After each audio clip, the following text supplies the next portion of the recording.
actually in recruitment. So I don't think I know what a recruiter do executive recruitment does, but there was a lot on the phone, a lot of cold calling people, so I was not afraid to just get at it. And that's kind of the mentality that you guys have to take when you first start off too. Don't be afraid to ask questions, don't be afraid to go and screw up and mess up and get this, door stuff in your face and the phone coming up on you, because that's part of the whole learning process. Even further back, my background, I'm actually an engineer. So I actually studied engineering coming out of school. So how my brain works is very process driven. So you'll see as we go through this next 2 or 3 hours and the process that you have to take, and it's just about following the process to get the job done. Right? And Kelvin obviously is all about systems and processes. And if you guys haven't learned that yet, you will see that very, very quickly, that it's all about putting a system in place and following that system. So I'm going to say right off that I'm very bad with names, so I'm sure we're going to go around the room real quick so I get everybody's name, but I'm going to apologize now. I'm going to forget this name as we go on it, but I remember Christine's name in the back.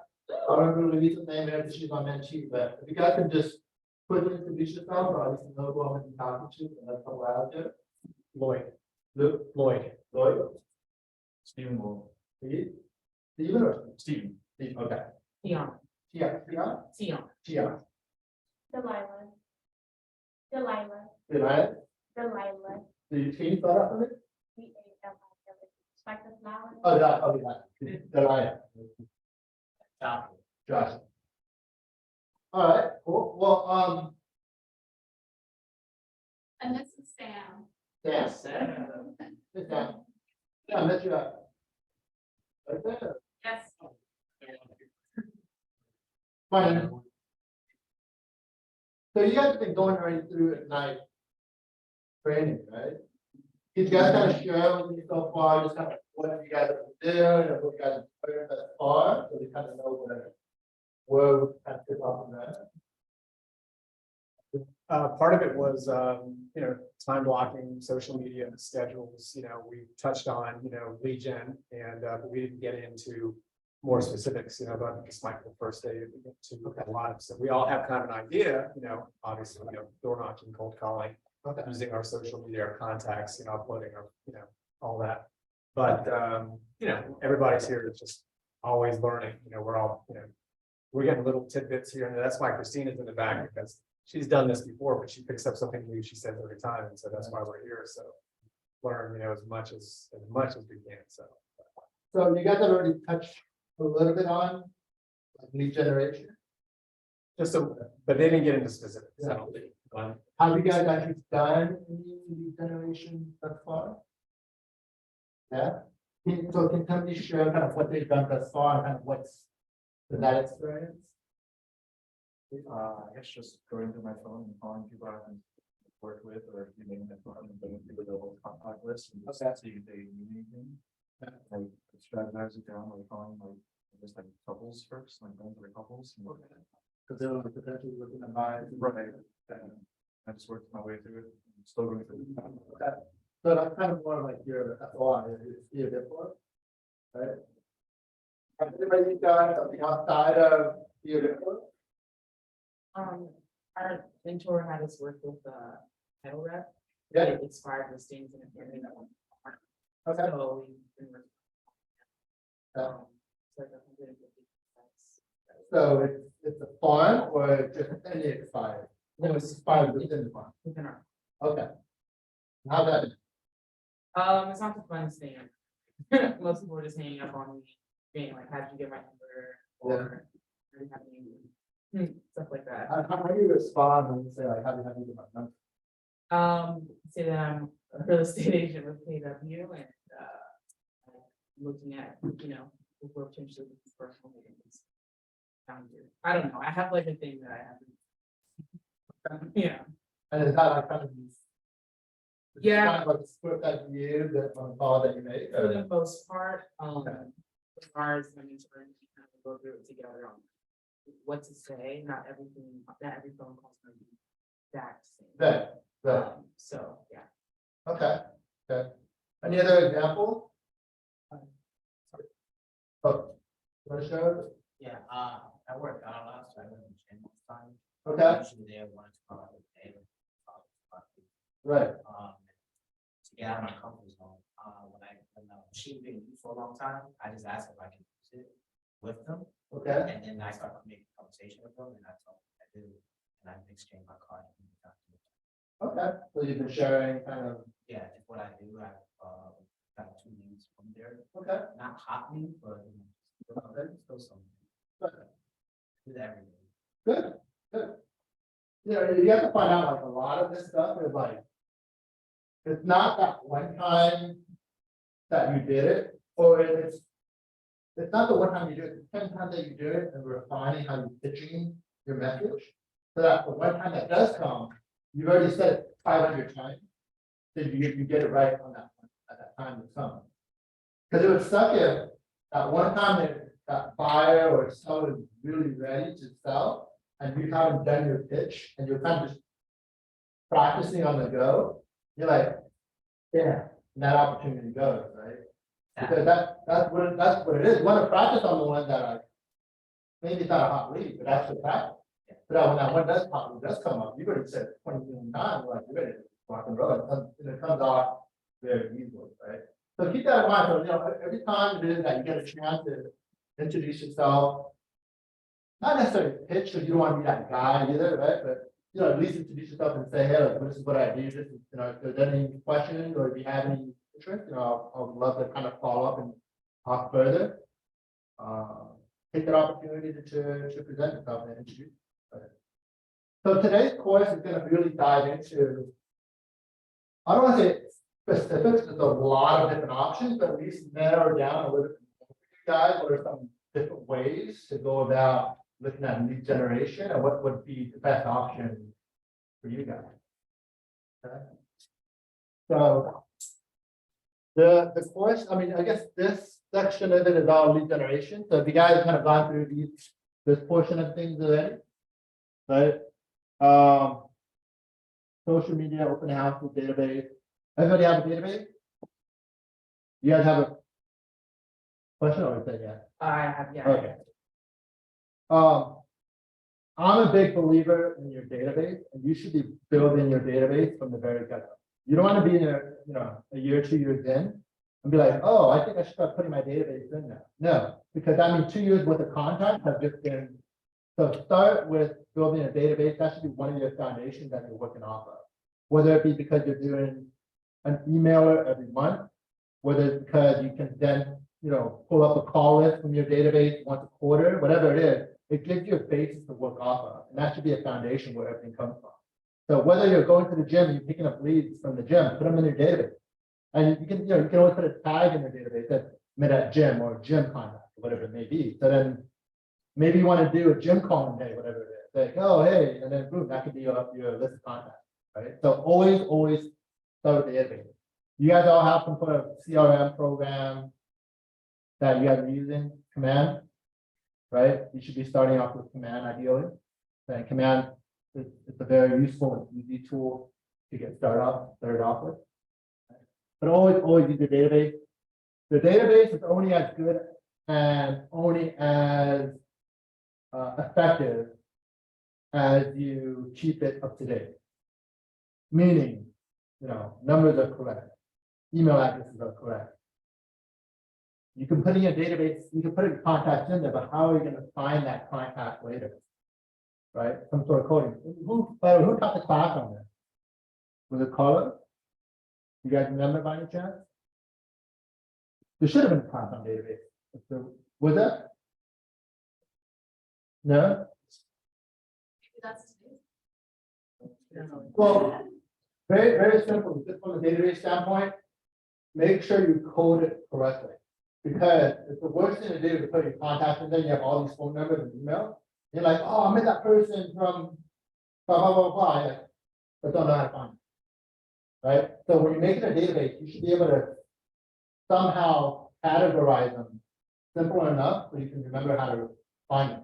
And again, a simple example is, oh, who is this guy at the gym? You can actually put in search gym contact and that'll come up. So if you are going to use a database, which I think you guys all should, make sure you have some sort of coding or categorization of it so you can find them easier later. Like, for example, here, what I did in my database, I have one I have.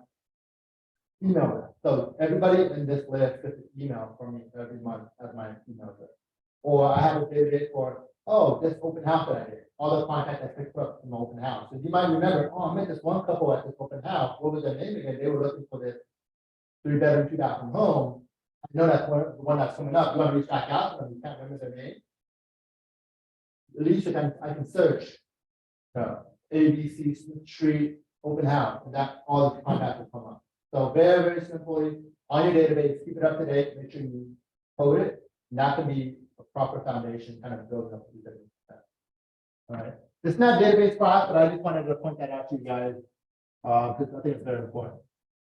Today, it's more about capturing more leads. And like I said earlier, if you guys haven't figured out yet, in the very beginning of your real estate career, it's a lot about lead generation, right? Are you guys, who's the full-time agent here and who's kind of full-time agent tonight? You guys raise your hand. So 1, 2, 3, 4. So part-time agent? Everybody else. So question for the full-time agent, how much of your time is that you use on lead generation right now? Usually about 2 hours in the morning. Throughout the day?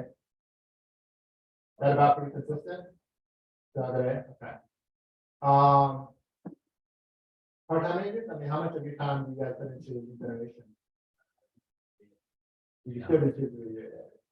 Okay, that's good. Me like close to 2 hours. Okay, I try to use wherever I do just for myself. good.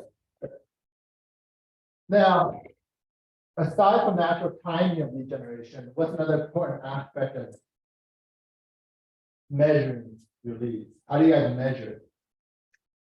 Huh? I save them on Google Sheets before I call Okay, them, day, but okay. So tracking, right? Are you guys all tracking your contacts that you're making? Yes, no? Big content I made out. Okay. So if you do have a conversation with your lead, how are you guys tracking But it has to be. in the database, but I believe? Okay. What else are you guys doing in terms of tracking? How do you measure, I guess my question, is, how do you measure the 2 to 3 hours? Because you could say I've done 2 to 3 hours.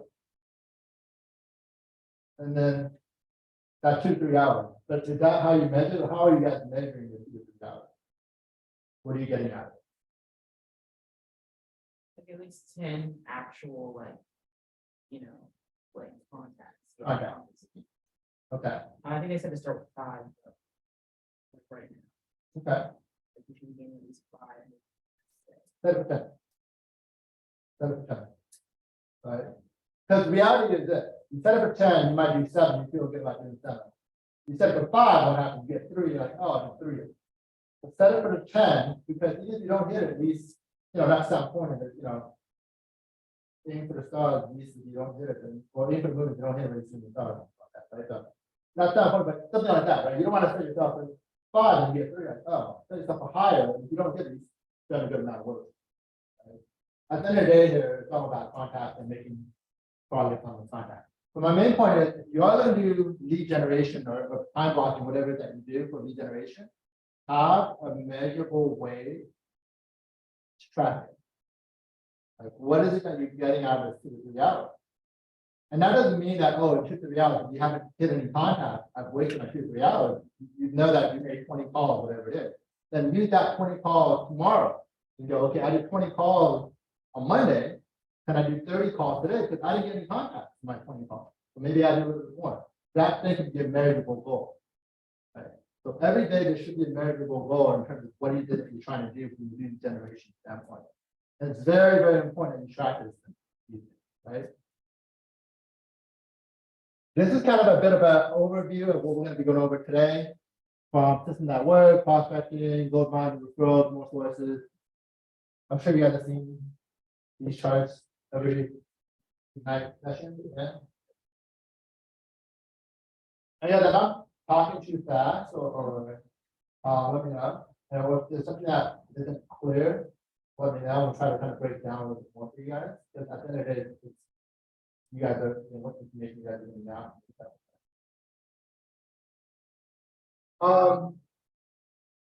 Lisa, you want to read that for everybody? You want to read that out, yeah? Sorry. So we're I gonna know say you love people, but at the same time, you haven't yet learned to love hunting for them. Right. Anybody have any interpretations of what this quote trying to express or say? So, a lot of it is, I think, is paying attention to, the past, present, and being cognizant of the future conversations you're gonna have and interactions with people, whether it's running into them at the grocery store, whether it's paying attention to what they're saying, on social media, what they say to you, personally, what they've said to a friend. 3 conversations for me that come up. One of my neighbors says, "Oh, I know a neighbor that might be moving in 6 months." So immediately I want to be able to find out who that person is, maybe talk to their neighbor and get them to refer me to them. And then if not, eventually, knock on their door. And introduce myself, with, a seller's guide, and hopefully have a more meaningful conversation. Another one was on social media, and that meant she was complaining about how expensive houses were. She lives in West Los Angeles, and she basically, feels like she'll never be able to afford to buy. Right. And she's a nurse. She's had a job probably for the last 15 years and makes great money. And yet she's looking in the market of Santa Monica, which is still very expensive. And she's never owned a home, always been a renter. So that is hunting for people. I have to hunt for the person I was a referral. I have to pay attention to somebody that's made a comment that's just arbitrary. And no one chimed in who made comments below that said, "Hey, I have, do you know what the lady, can you know what FHA 3.5 down payment? Do you know this or this program?" No one's really come there and said, Right. "You should get some more information on this. I know somebody you can talk to." That to me is hunting somebody down and being helpful to them, not bothering them, being helpful to them. "Hey, by the way, I saw you made this post. Do you know about this? And if you don't, then I'd love to send you some more information. Then I would love to follow up if you have any questions." About providing value at the end of the day, right? I mean, it's, I don't know if we're hunting for people, but we're trying to see what kind of service, what type of advice, what type of help we can provide at the end of the day. And you guys will find out very quickly how many people are actually interested in real estate. And the fact that you say you're a realtor, what do people say at the gym when you say you're a realtor? What's the next question they ask about? Yeah, my interest rate. Oh, Yeah, well, the interest rates. so they'll immediately ask you something about real estate, right? Oh, how's the market going? Oh, I heard rates. People, because there's so much information out there right now about what's going on in the real estate world that as soon as you say realtor, a lot of times it's not even you bringing on the conversation. They're going to ask you questions that will lead the conversation on, right? So again, providing value, having knowledge of what's going on in interest rates, what's going on in the mortgage world, what type of programs are there that you can be beneficial to them, right? So a lot of that is just asking a question, being able to present yourself. And you can talk to people, and that's it's not really hunting necessarily, but at least getting a chance to choose yourself to the people that are around you, and there the conversation will flow, right? So we talked about the agenda. Your number one job is to find ways to get in the path and motivate by yourself. Kind of what do you think? How do we put ourselves in position to find motivated by yourself? Now, I will want to add that not every seller in Bahari touch will get motivated off that. Right? It's about putting yourself out there enough time where you are in the way of motivated. Right? Because at the end of the day, it is, and you guys probably heard it, it's a contact sport. The number of contacts you make, the more contacts you make, the more people you're gonna be in front of, the more opportunities they're gonna have. And that's why I said there's no secret magic sauce, it's just how do I just focus on the motivated buyers and sellers? So with that magic pill, then everybody would take it. It's just trying to get in front of as many people as you can for that. Eventually, you will be in front of the ones that are. Right. Now, how do we do that? And that's again what we're going to be talking about. Have you guys seen this before? The two M's of lead generation, message and method. Message, being able to match the market, making an offer. So this is what happens when you actually have, you know, when you're in front of somebody and trying to pass on a message. Method, prospecting and marketing. We're gonna dive a little bit deeper into that, but just from you guys know the differences between prospecting and marketing? Can somebody share what's the difference between prospecting and what's prospecting? Taking the time, yourself to like reach out. Kind of like that, I guess, and then marketing would probably be more like. The advertising, you know, people come to you, because of that advertising. Right. So, anybody else? Inbound, outbound. Right, So with prospect and your calling, and who may be interested in marketing, they're reaching out to you. yeah. So. I look at it as a push and pull. Right? Marketing will pull people in. Right, you're doing your social media stuff, you're doing your advertisements, you're doing marketing stuff. And then hopefully you'll be able to pull in buyers and sellers. Pushing is the prospect, and I don't say pushing, but pushing because you're going out there. You're trying to actively engage, whether it be door knocking, whether it be cold calling. So prospect is more of an active route, while marketing is more passively. But you still gotta do both, you've gotta balance out the two. As a new consultant, what do you think you should be putting in your most of your time into right now? Prospect. Right? Because once you have enough leads, clients, and able to get these referrals and everything, then you start marketing your experience. You can marketing your success story, right? You can market all these things that you've done. But right now, a lot of it is prospecting, being able to get out there and meet people, right? We're gonna dive into all of them. So this is kind of just a general stuff, but these are everywhere folks connect and ask. Okay, so this one we start talking about this. Lead generation is a contact sport with simple rules, making contact with people through prospecting and marketing. Right? Where's this page? There's a page that breaks down. Here we go.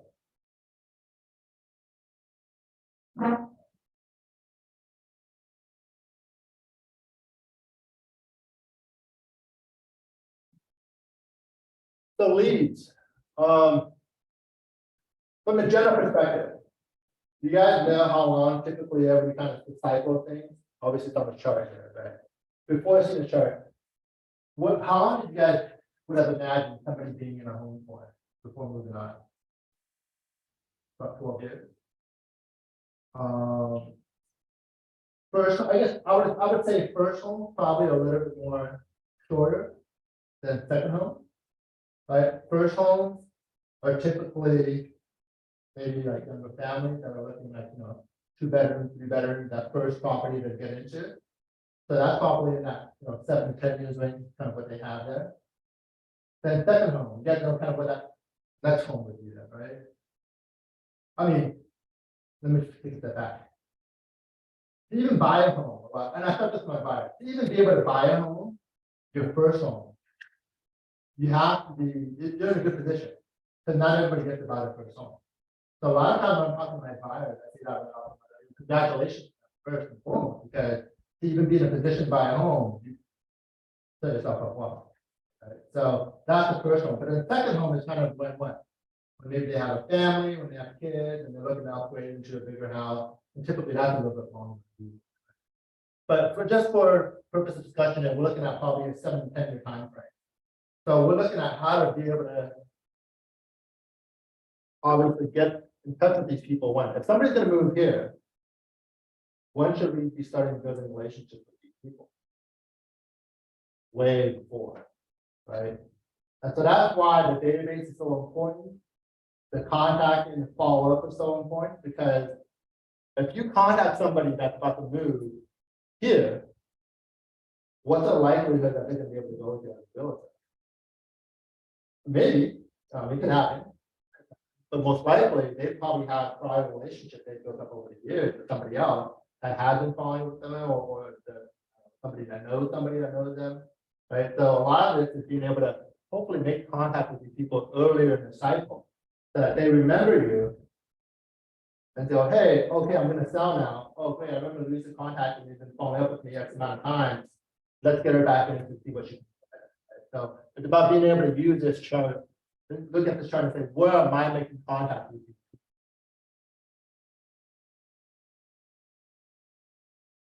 And this is what we're gonna dive into a little bit more on the prospecting and marketing, right? So marketing.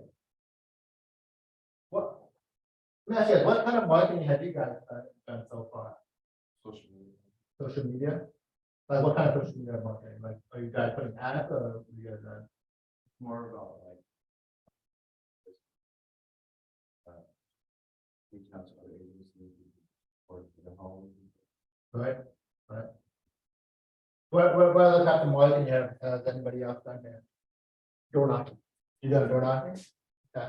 What have you been doing? So, we Is can. that marketing or is that prospect? It's prospecting. That's prospect, okay. So So, we'll get into door knocking because a lot of how I built my business is door knocking.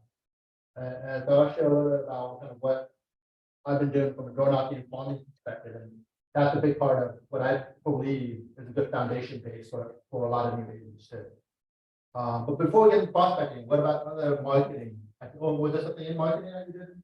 with the door knocking? I was marketing an open house that I was hosting Okay. that same weekend coming up. Okay. Marketing myself, but also introducing myself as the neighborhood real estate agent. Right, So, right. in the neighborhood that I've lived in for nearly 30 years. What about other marketing? What other marketing stuff have you guys done? What other marketing ideas are there?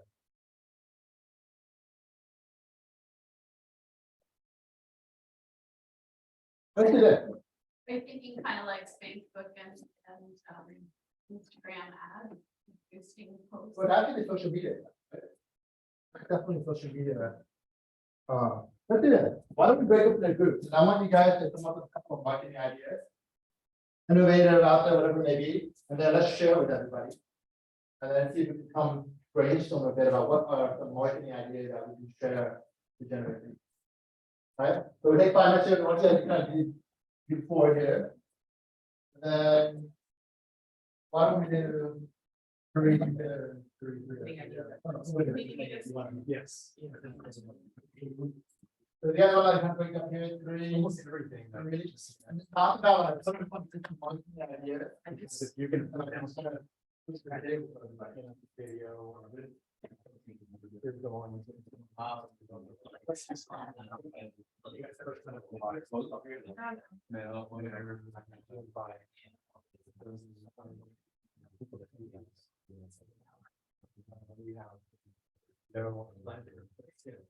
Also, and then cross out. So one of the. I'm not, I'm just like, interested,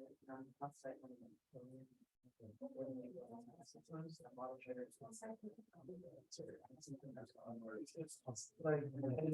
And you would have done. Yeah, and I don't really like, but like, What did they? where it's not. Yeah, but I didn't see your social media. yeah, yeah, so like, I'm like. So stuff like that.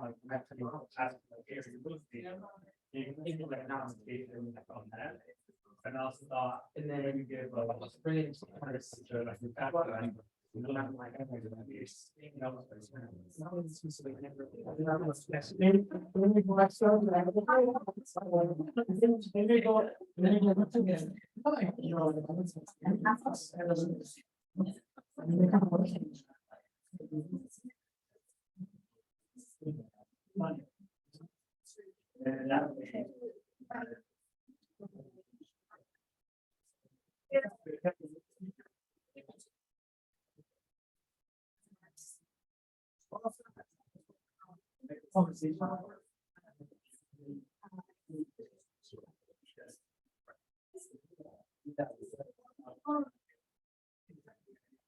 Thinking to make a blogger.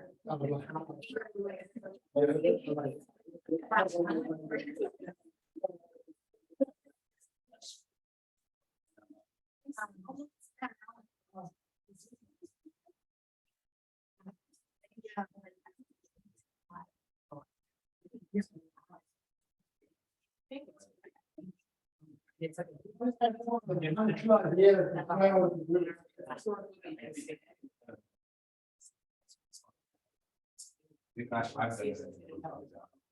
Found it easier to just like. You know, it's hard to form like, I have like 10 or I'm looking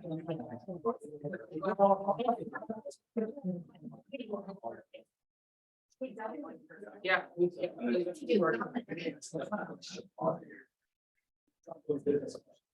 You drop off that basis.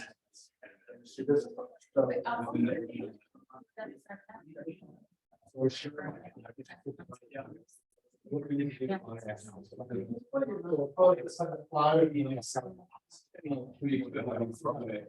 But if you could look at vegetable items and look at it through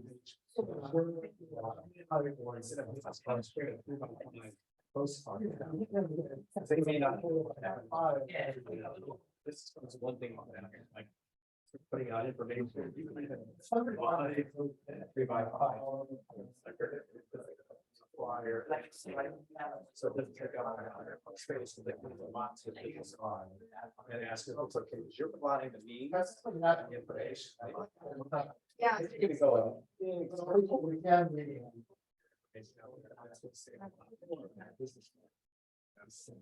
Yeah. Everything's on social media. Just doing the side area.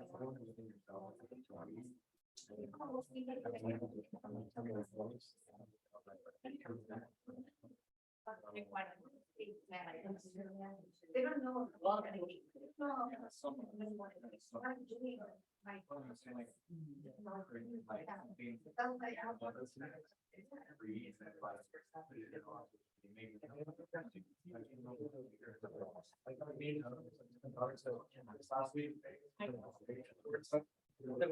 Definitely more marketing. Up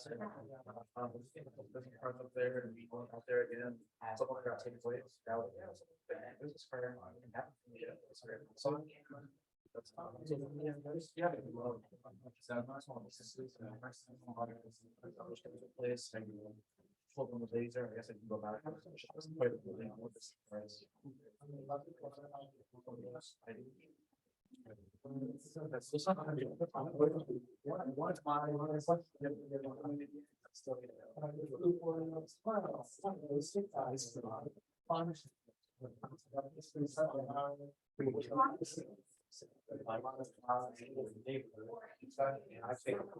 maybe it's gonna be.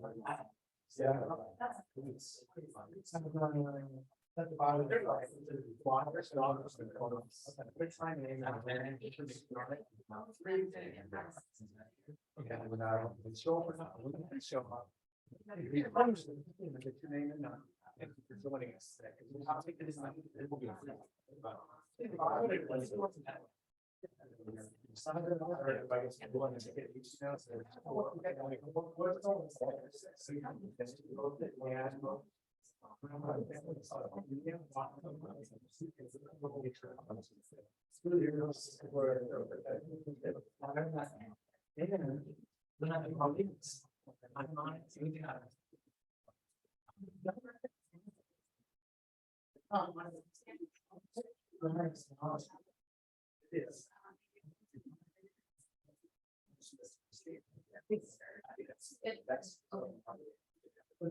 Come down and say 16 years. Yeah.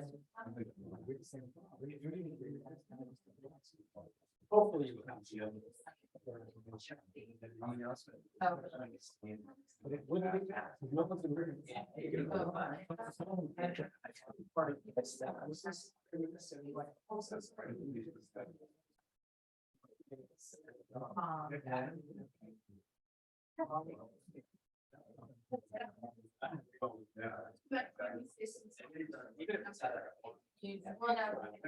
And that's good work.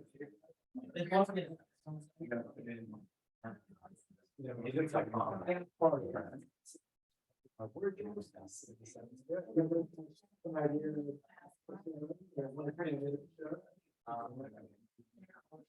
So, and the other, it is.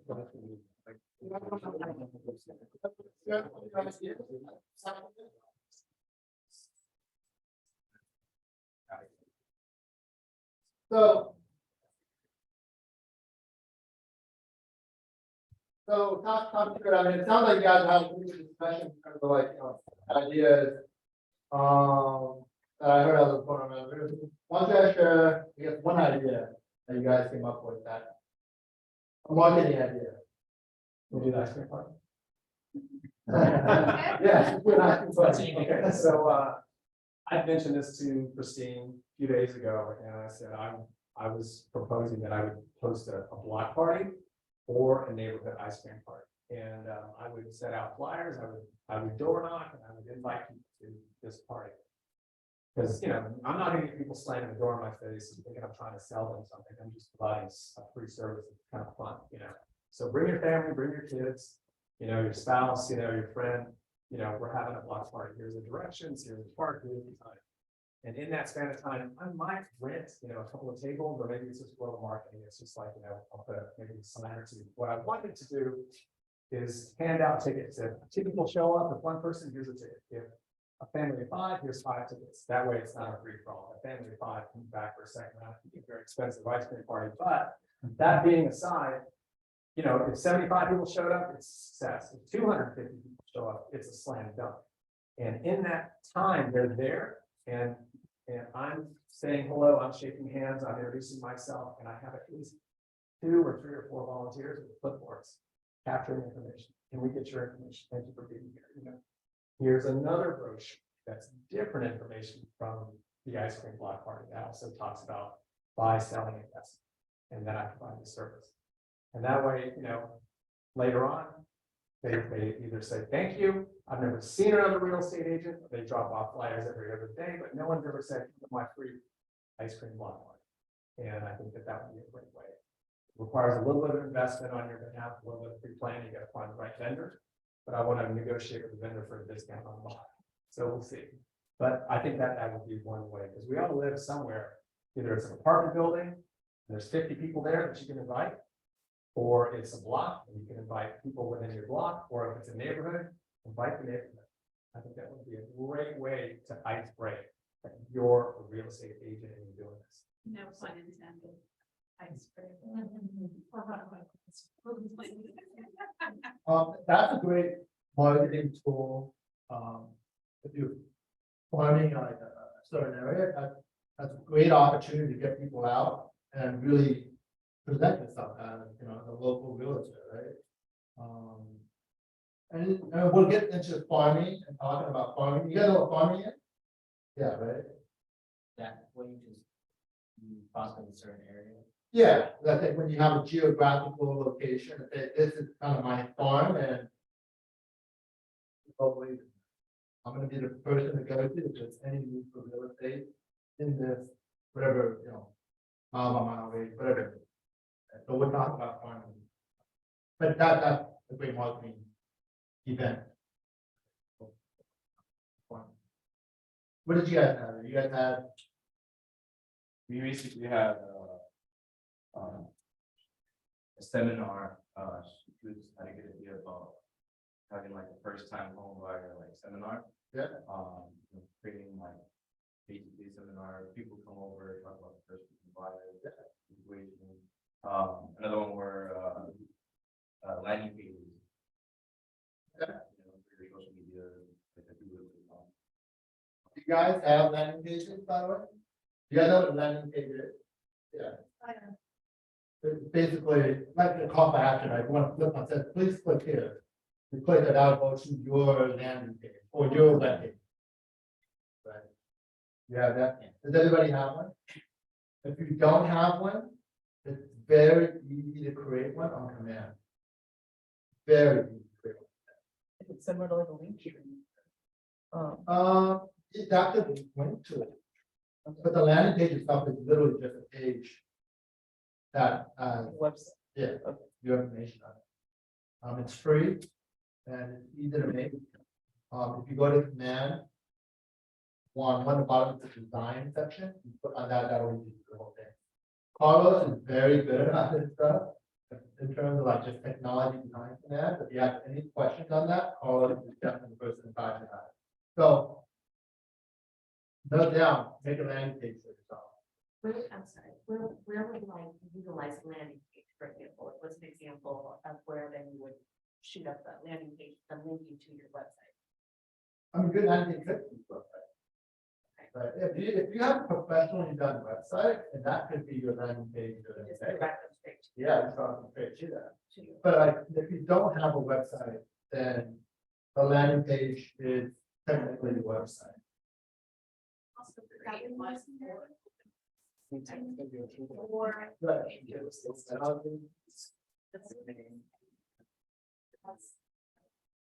right. That you- You're a little bit of Zion now.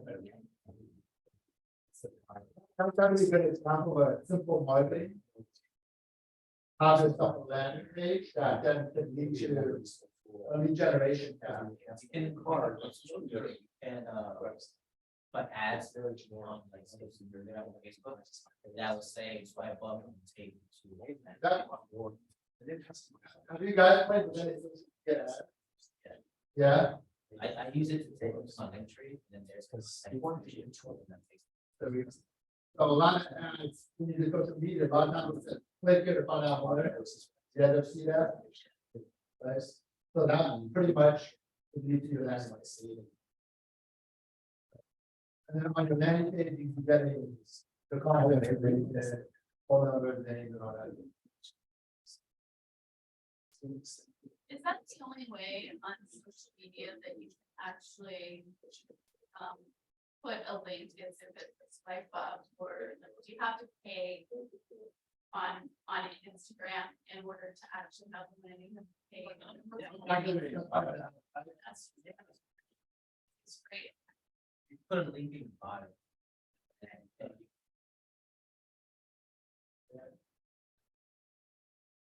Linktree is something that I have to forget. That's want to do it. Yeah. If we have to watch. I don't know. Does everybody use the link tree? Linktree, I haven't linked to the last page.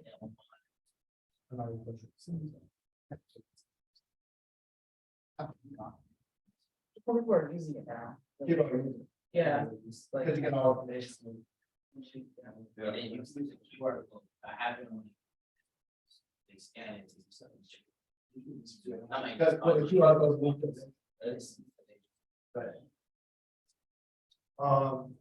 What about the seminar? Have you guys ever been to like a personal matter? Yeah. Yeah. but we mentioned it, we went to one, but what I was thinking about that is try to link up. Have you guys linked up with like a lender or something that's financing?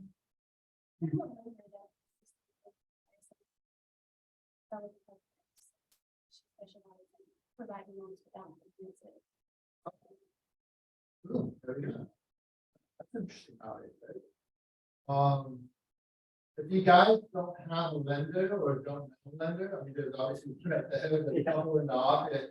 They're more than happy a lot of times to help put together some of the content in some of these seminars.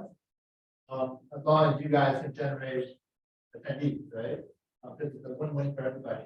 So if you guys already put up these seminars and the free seminars, a lot of it is link up with a lender and get people done. That's a very useful tool. If you guys are farming a certain area or prospecting a certain thing, or even you're doing open house, they're like, I have seminars that happen 2 weeks from now. which you guys are interested in attending, that's a good way to get your name out there. So. Social media, obviously, everybody has to get social media now, like advertising, but seminars, the type of events are really very useful. Was there an idea from that there too? That you guys wanted to share? Yeah, I think one good one we have, seems to work with blogging, As what? okay, writing on blog posts. And also within that blog, you can partner with like vendors or, different vendors, other companies, and interview them. Like a video, provide links, Okay. and then How would you guys get that? Blog post or that blog site? How would you get people to come to that? I think a landing page would also be good from your link tree Yeah, within your social medias. right.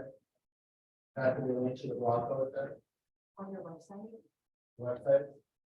Plus your email, you know, you drop a link into your emails and saying you just created this. If you're checking out, if there's any gaps in your database or email. Let me ask you guys, how important do you guys think this website? Have a personal website? Very important. I think some kind of social or, personal branding, whether you choose to do it through a website or a landing page or your socials or YouTube, but somewhere where you're branding yourself. You guys all have one page? Or landing page or what? Immediately, why? Once, have face. But honestly, I suck at it. I'll be very honest. I suck at marketing and my landing page website is a very generic one that comes from KW. So I'm on the opposite. I don't really think websites are very. I have Instagram, I have a Facebook, and I'll post stuff, just to keep my 300 followers knowing what's going on. Okay, that's great and all. But that's just my personal opinion. I don't have a big need for a brand website because at the end of the day, I don't think a website sells. Who's gonna sell you is you. Right? And it's great to get information on the website and all that kind of stuff, but at the end of the day, there's a million websites. Right? No one's gonna go to the website until they know who you are. And then they might go on the website, or they might go to Instagram, then you know Facebook. So all these other activities, I feel in some way are very supportive of who you are, what you do, but it's gonna be you at the end of the day to get them.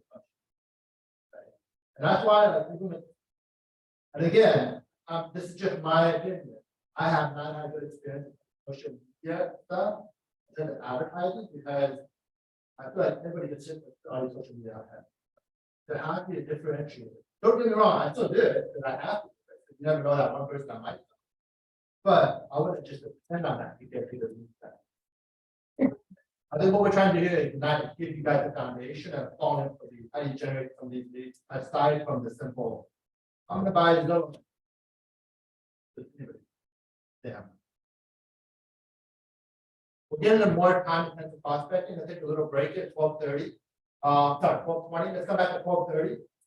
And then we'll jump into more of the real nitty-gritty process. Right? Sounds good.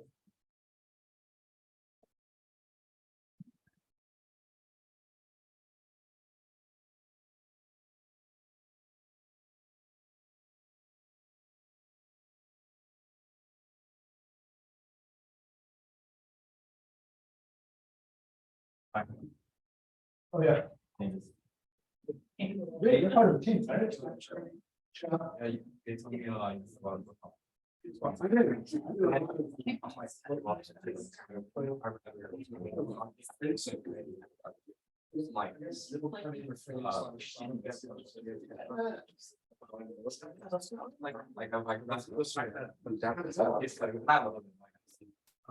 Yeah, you have to work. It's like, no, even if I have really have.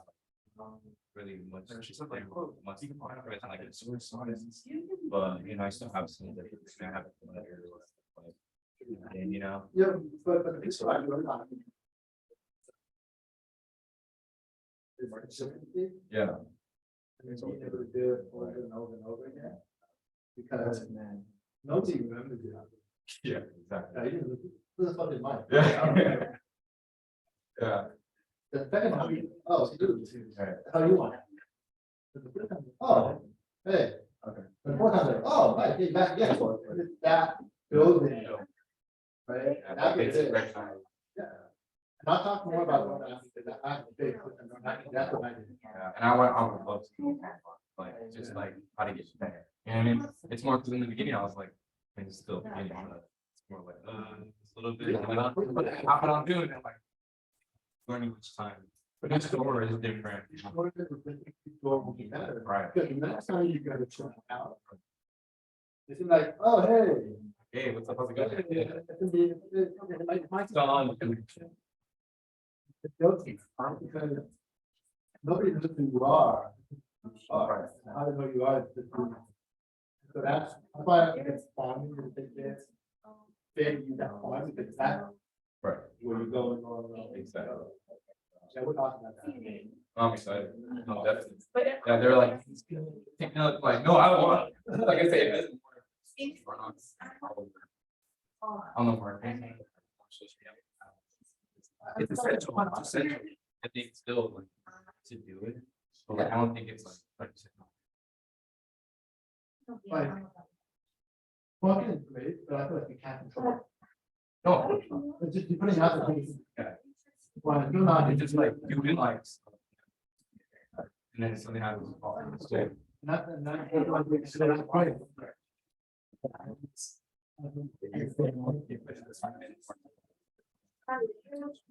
like you're just. Yeah, yeah. What's up? This one.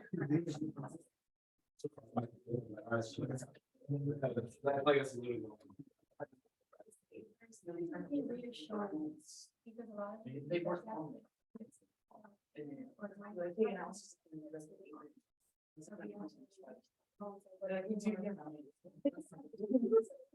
They have the channels, they're like rats.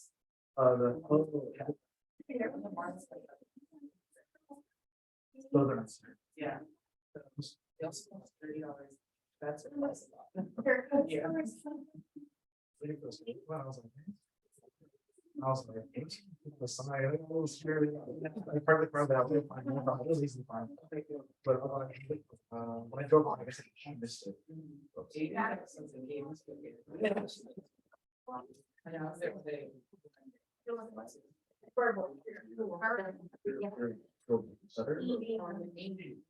First day. You know, they're doing. They might buy a little. Alone.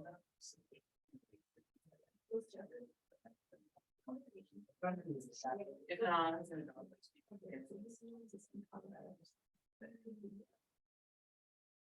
But yeah, so. Yeah. They're gonna say things like next. Something or something. Yeah. Number two. But it's like, it's a court question. Practice and stuff. I know, all that money. It's. Watch the money. Wow, that's amazing. Yeah. This is too much. That's not. Yeah, that's just all. Temporary was. But you can also. Really interesting. You can put like this out there. Yeah. Are you gonna do anything? Oh, no, yeah, that's just, didn't know if there's. I don't know, take it, right? I don't know, is it? Maybe something that's, yeah. It's a few levels. Yeah. Yeah. Maybe.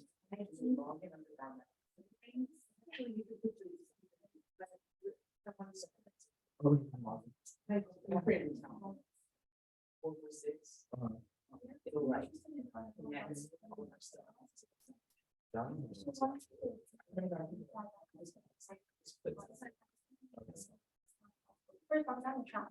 It's not there, it's not far again. You can change the, but it will say, yes. It says, this one. That's what it's Yeah, no. Well,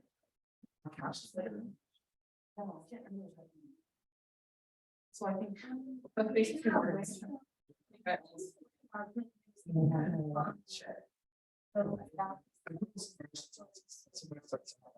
Space and something. Like, really. They're gonna email you to double check. They may charge you. If it's mistakes. All right. But the more it seems like they're fine, I mean, they're like, no, they're not. Thank you.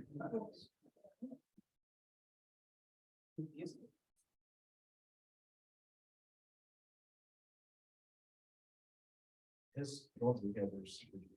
They are, and that's like, the one logo on that.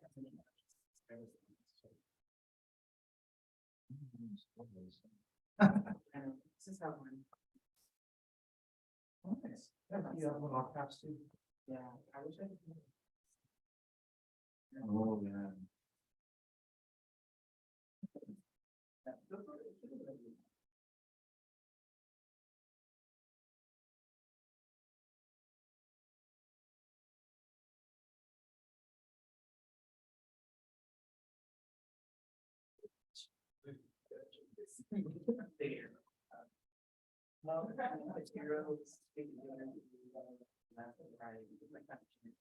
This is print on both sides.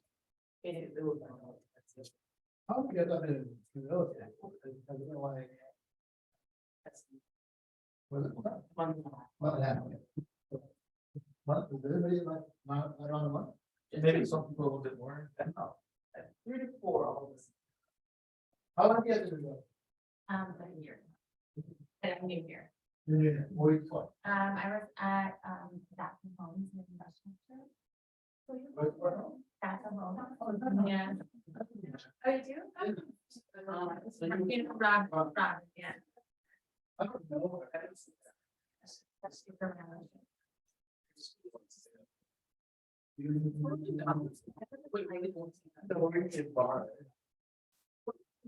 I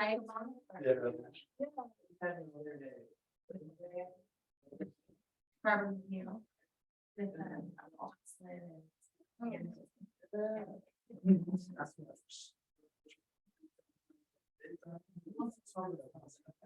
No,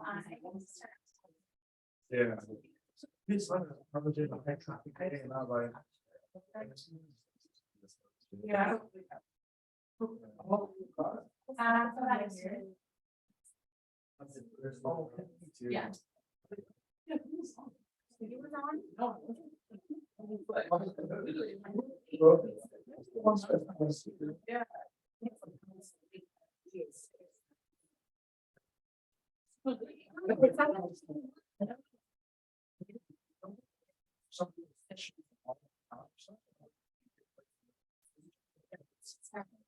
Yeah.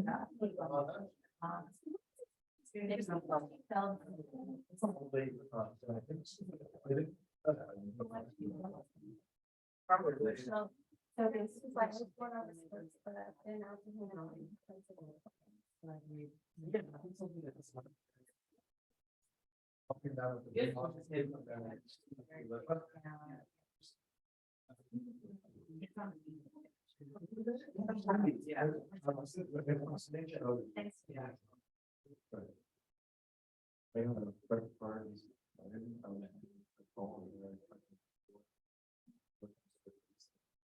The way it said like.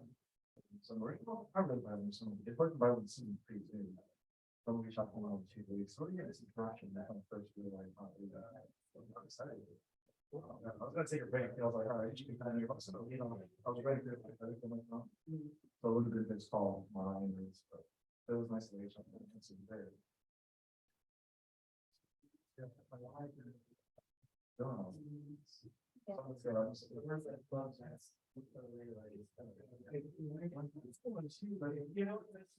No, I mean, not really an issue. Oh, let me get started. It's interesting. I know, you know, it's a national answer. Yes. Sorry, what? So,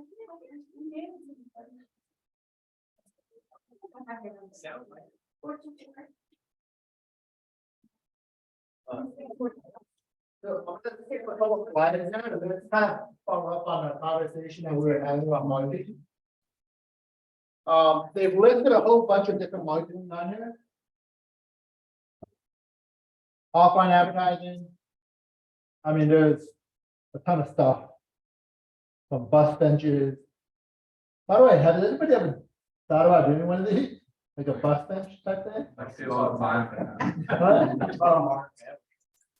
That's one of the guys does it on the full. Kids who are on bus benches. Yeah. Every like more seasoned agents are always like, they're not good agents, Oh, really? always. Every single person I've ever That's had interesting. about. I've always thought it'd be kind of funny just to have my face on a bus bench. Like, see what kind of weird drawing. But Huh? always. 'Cause I'm almost thinking like, it'd be kind of interesting if you were like doing a farm. And like, that's the farm, and then you had a bus bench in your farm. It's almost like another touch point for them to see your face. Both of that, yeah. One idea I had that I. Put his face on his car and say, I'm a realtor. That's a decal. Yeah. And do a lot of business. They will drive her to school and the teachers will ask him and he. Yeah. I'm thinking about. Look, my face. Interesting to have your face in your car, but then it could also. You mess with somebody, they know your car is. You got the patient driver.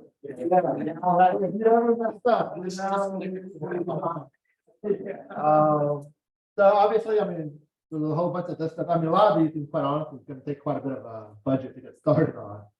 Personal vehicle, there you go. Right on your car. Online advertising. I think it's something, you have, well, not you have to do, but you should explore because it gives you some exposure. If you guys ever do open houses,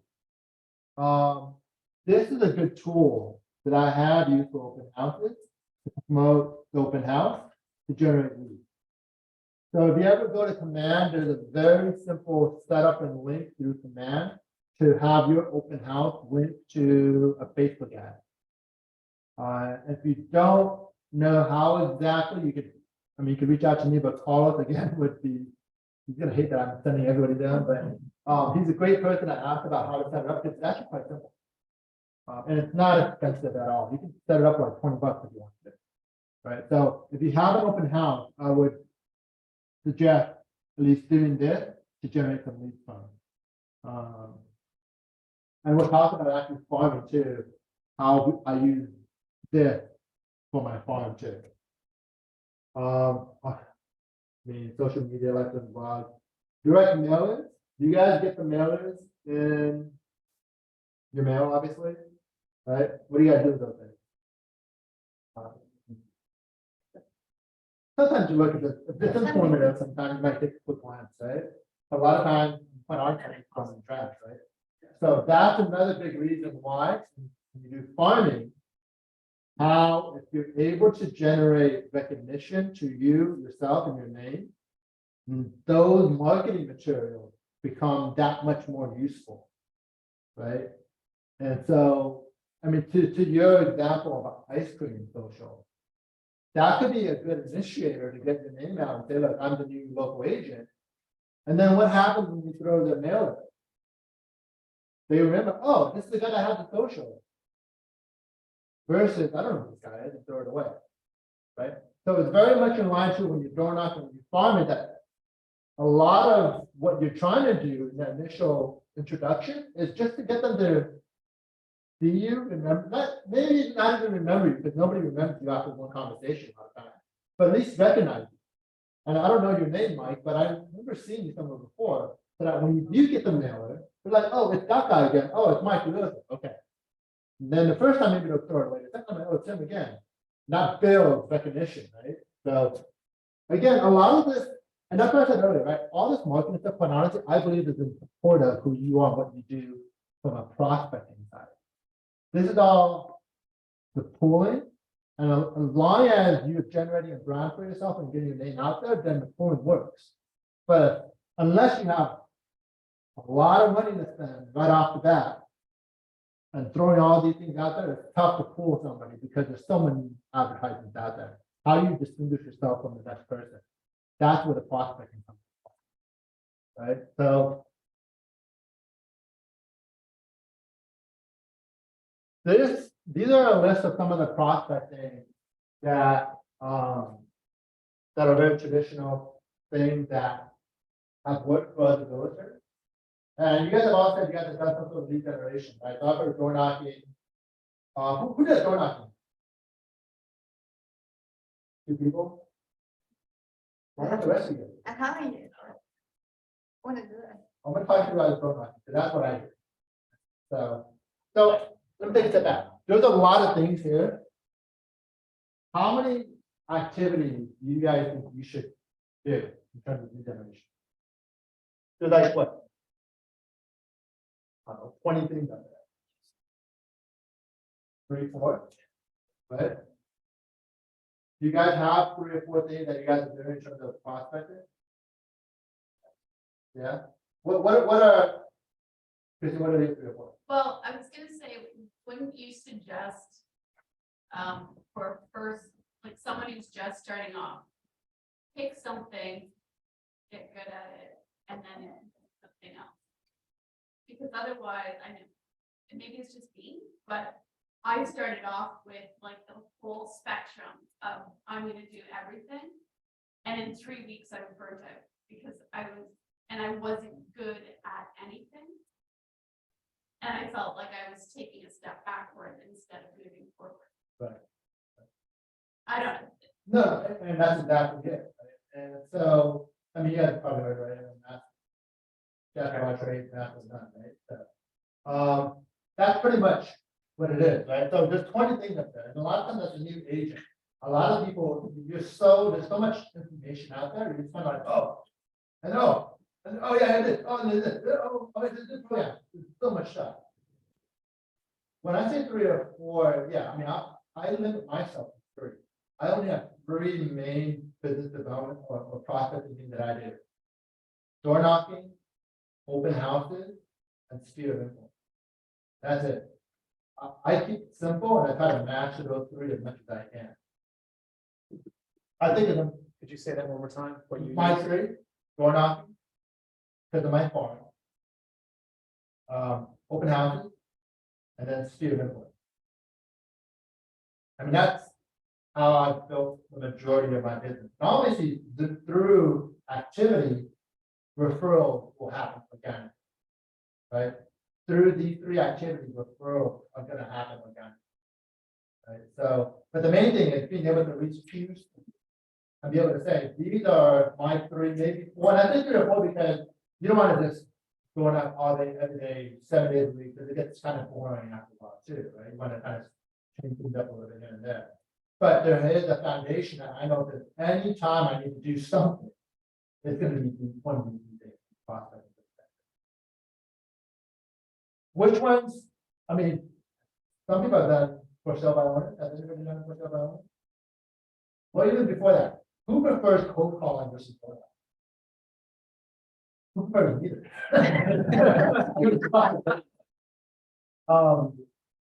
Who prefers cold calling? Who's done cold calling? Yeah, what is your experience? Talk about it. So that. I'm more of a,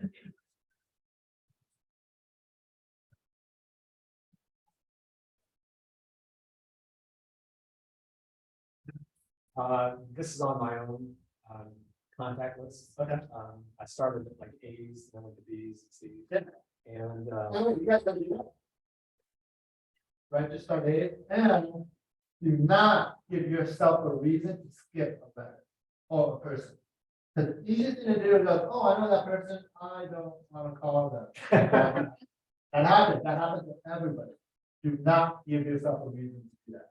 You're gonna do it right and commit.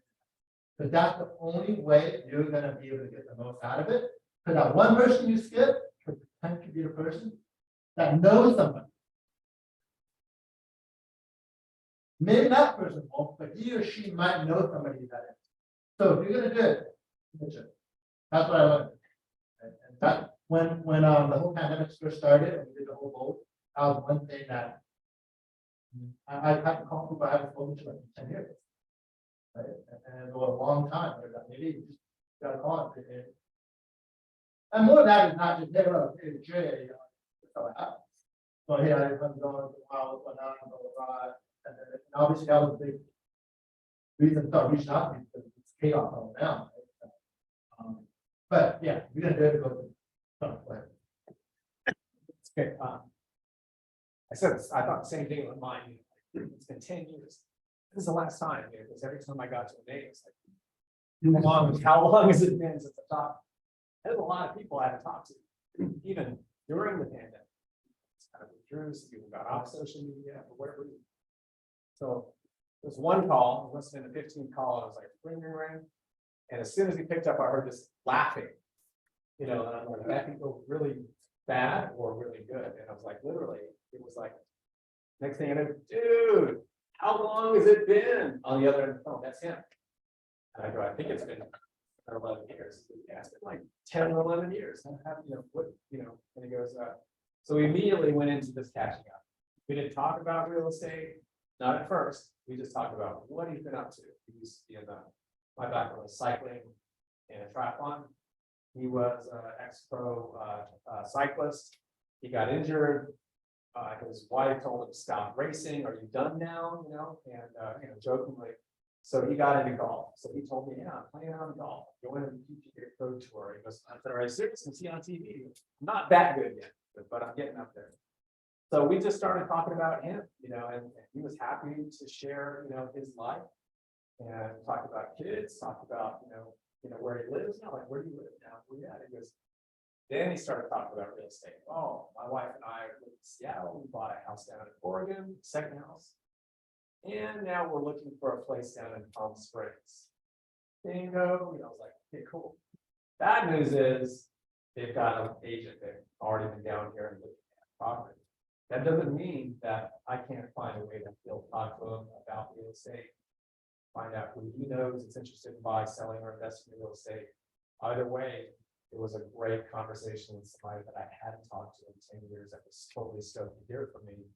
And it was an easier conversation than I ever thought it was going to happen. I was already internalizing. I'm a shitty friend. I haven't called this guy in 10 years, and that's it, right? A lot of reason why a lot of things that I would have created in cold calling are self-generated. And so many times, like I said, everything is back with me. So a lot of what we do is call out candidates up all the time, or call clients all the time. And I remember seeing, I had a team of like 30 people. And I remember training them. And the hardest thing to do was to get somebody to pick the phone call. Because why? There's so much stuff that person has going on in their head about why they shouldn't call, that by the time they actually call, more than half the time, nobody picks up on the other one anyway. So you're sitting there thinking about what to say, what to do, for like 1 to 5 minutes to make a phone call that doesn't get through. So what happened? You just wasted 5 minutes of your time. So a lot of what cold calling is just hang up, do it. And like I said, you never know who's gonna be on the other end and what's gonna happen. And then you get to do it and say after you hang up. That yes, one of them. What's going on yesterday? Somebody slammed the door around my face. My wife right laughed. I mean, it's funny because there's an older gentleman. And by the way, tip side note, you have ever door knock. Don't knock on the door one time, knock on the door 2 times. Knock on the door one time, a lot of times they just act. Yeah, person. I come up. But when they come by with that, they just drop the thing on and leave. So a lot of times people don't come to the door and just you gotta be point. Or door knock.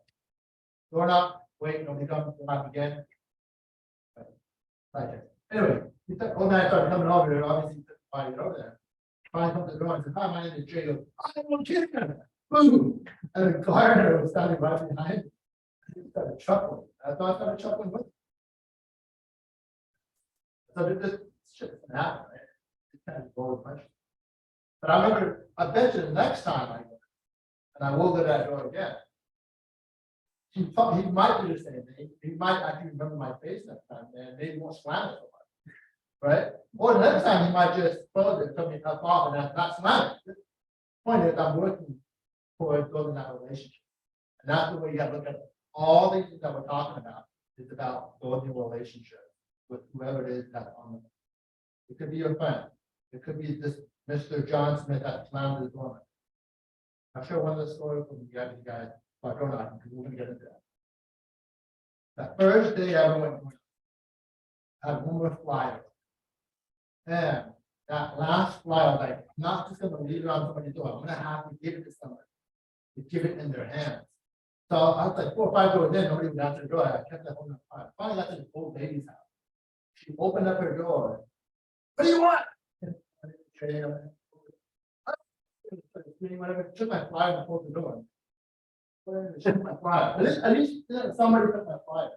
That was my first time ever door knocking that neighborhood. She was the last door I ever did it. Over the years, I've worked my way through. I've actually gotten to know her.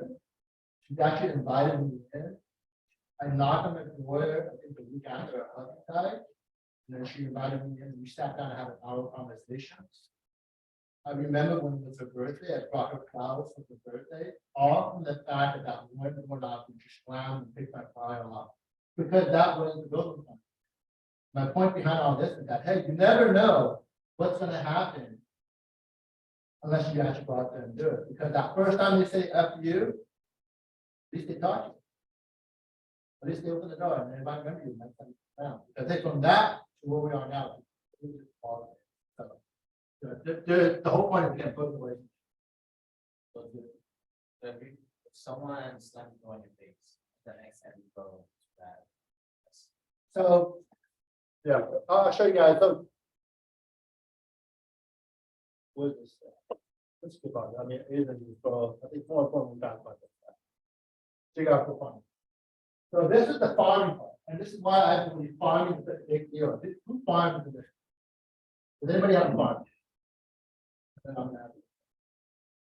If you don't have a farm, I strongly suggest you get a farm. Literally know what a farm is. Like a geographical area that you're probably gonna focus on, right? I would also assume that someone that is already familiar with, and also like, you're kind of known, I would say, or that you got to fix with your farm. It could be. It could be. So my farm that I do West Farm. I didn't know anything about West Farm. Right, so it could be a place that you live. I mean, that's logically kind of where you want to potentially start, is where you live. If you live in an apartment, other than selling an apartment, you can actually buy it. You want to do that, right? So, but the point is, wherever you do, pick it and stick with it, right? Most of you guys live in South Bay, so you know there's tons of places that you want to get into, and key thing about doing a farm is, first and foremost, you will get a lot of people telling you, "Oh, why do you pick that farm? Don't do that farm. There's like 5 acres that are in that. Fuck them. Who cares?" The first time I said I was in West Orange, you know what they told me? They said, "Oh, yeah, there's some heavy hitters there. We sure you went to West Orange?" I remember one of the top agents that's no longer here that told me that. And I was like, "Yeah, why?" They said, "Yeah, but, you know, it's tough to get in there because there's so many people that are in there and doing it." I'm in my head, right? So don't let anybody tell you that you can't do it or you shouldn't do it because ABC is there. Because they don't know you, they don't know what you're capable of. Because you are different than anybody else. So why let that discourage you from doing what you can do, right? That farm, by the way, has 3 main people, but they never door knock. So a lot of the people, and that's why I say door knocking is so important, because a lot of people don't do it. Because why? It's scary. Right? You don't want to get down, you don't want to get down to door slam. You don't want to be talking to people and awkward, right? After a while, you do get used to it, but, so I think, I'm starting to talk about door knocking, but first and foremost, fun. Pick an area. I suggest it because no matter what happens, like you don't know what to do with the real estate lot, you don't know what's happening to go about doing real estate development. You have a fund that you can focus on and everything will come around. If you have any questions about what fund to pick, talk to your title. They can help you with that. Does anybody have a title person that they work with? Does anybody know what title people do?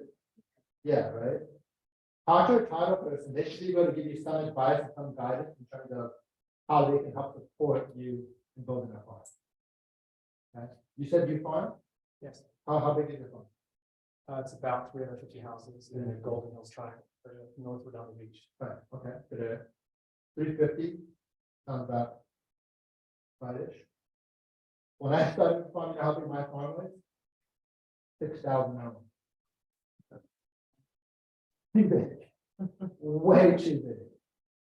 I door knock 100 doors a day, 5 days a week, and it took me 4 to 5 months to make my rent. So to answer your question, how often you should come around? I found that 6 months, 9 months is way too long. It's a dog for remember. Right, when you make your way around. That's why I realized my farm was way too big. So even doing 100 doors a day, I couldn't get through that point. My farm now is around 2,500. And I make it around every 3 months. And I find that for me, that's roughly a good enough time where they don't see you enough or they're trying to hit you again versus, oh, they don't remember you. So I think at least once a quarter, if you're doing a farm, you want to be able to be in front. That's what I would do. Right. Now, how many doors does that equate to? That's up to you guys and how much doors that you guys want to do. You say every 3 months, as in like, let's say you.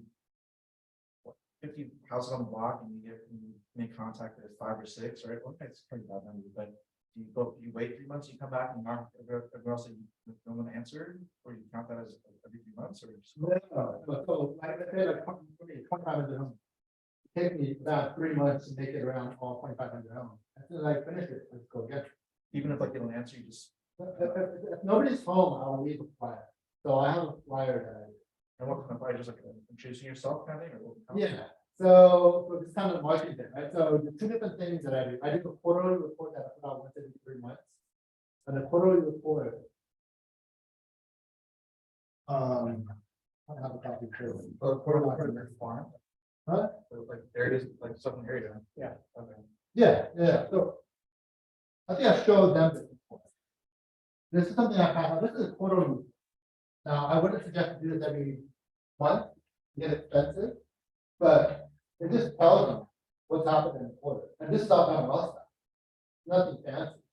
And then the last page is a little bit of a comprehensive year-on-year comparison. Give them, oh, what home price, and you get this one. You guys know how to get this information. So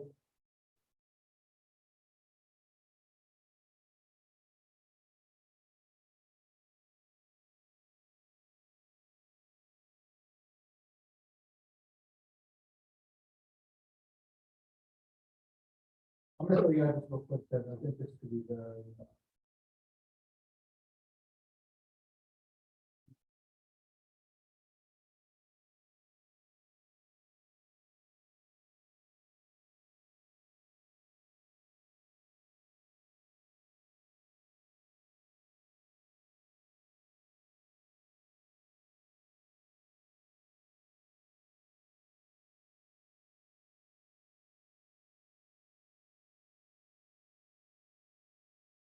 Have you guys played around with all the different features of MLS, by the way?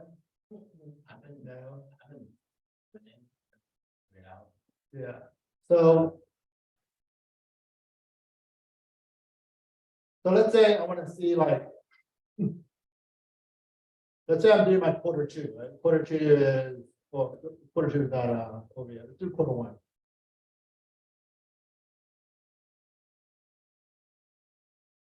April 23. So quarter 1 would be like Jan until obviously March. Right, so Q1. There's 19 homes sold. And Q1 of this year, so that'll be something I'll come like that, right? Did you go to first? I'm sorry, did you go to Matrix? Yeah, Matrix, and then I go to search, Matrix and it's very first? simple detail. Right, yeah, this part of it's straightforward.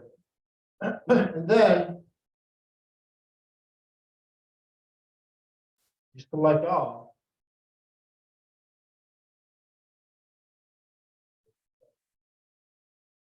Here are the stats. Tablet, and it gives you all the stats right there. Right? So. How many days has it been on the market? What's the average list price? What's the average closing price? All that information is there. So I generating information is really simple. Obviously, the presentation, and they're like, oh, okay, great. It's very easy to see that. So what I do is I do it for Q1 2023, and I go to Q1 2022, and I go, do the comparison, year-over-year comparison, here's what the difference is. Right? Did you select West Torrance of the area?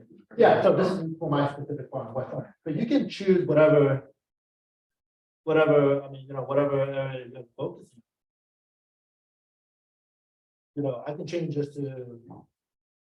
Hollywood Riviera, South Florida, whatever it is. So you got to play around with it a little bit to figure out what is your area. I'm Golden Hill. So, but play around with what it is that's your area, then make a selection. If your selection is not in that little chart there, then we can always do. Duco. Yes. I mean, you can go to the map and go. Let me get rid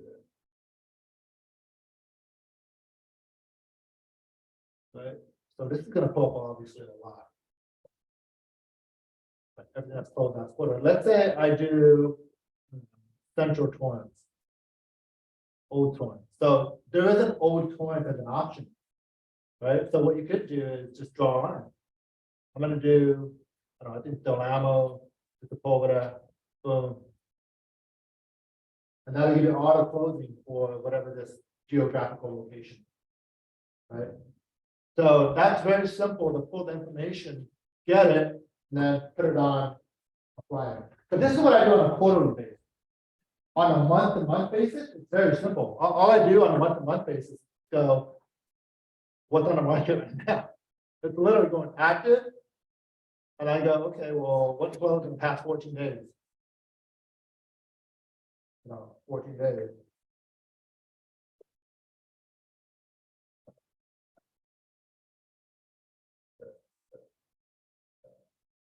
And now I just do West Torrance. Now, what's the difference between city versus MLS area? This is the city. It gets smaller. Okay. This is West. The area is a area within the city. So I don't want to take too much time on this, because I think it's something you guys can do outside of it, but this is just an easy path or easy tool to use to then generate the flyers. That you then go to use for your farm or your doorknob, whatever it may be. Right? So play around with it. Simple thing to play around, very simple, as long as you play around with it, you get it. But coming back to this, if there's anything I want you guys to take out of this class is that if you are going to prospect, use a farm and use a farm to help. Use the farm to help you guys then use that as a foundation for what it is that you guys want to do from a prospecting perspective. Right? So from the farm, you're done. So, you know. For the building, they can ask them, see them. Get in contact with fish, we can find. I do fine. I mean, you can't get it. You just want to go. No, if they don't.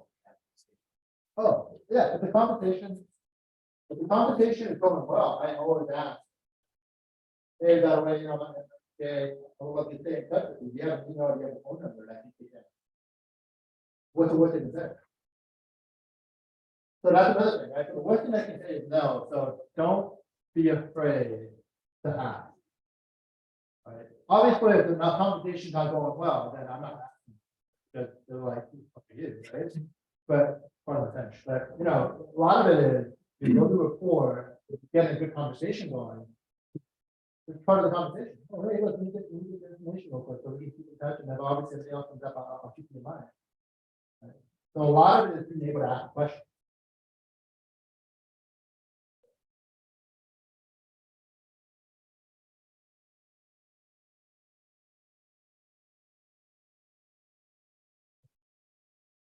Where did we go?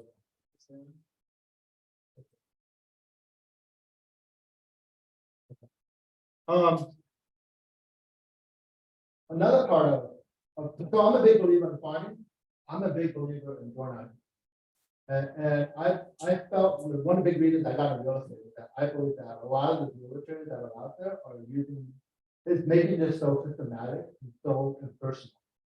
A big part of what we do as a realtor is to help somebody buy a home. And that's a very personal decision, and it's actually a very big decision for somebody buying. Keep in mind, we do this, you know, you might have 2, 3 deals a month, whatever it may be. You're talking to people about buying, selling every day, so that's what we're doing. But for that person that's actually buying and selling, how many times are they able to buy a house?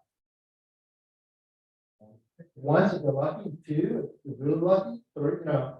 So this is gonna happen probably once or twice in their life. So it's very important that we understand that and realize that and make that conversation process, whatever it may be, significant, because it is significant in their life.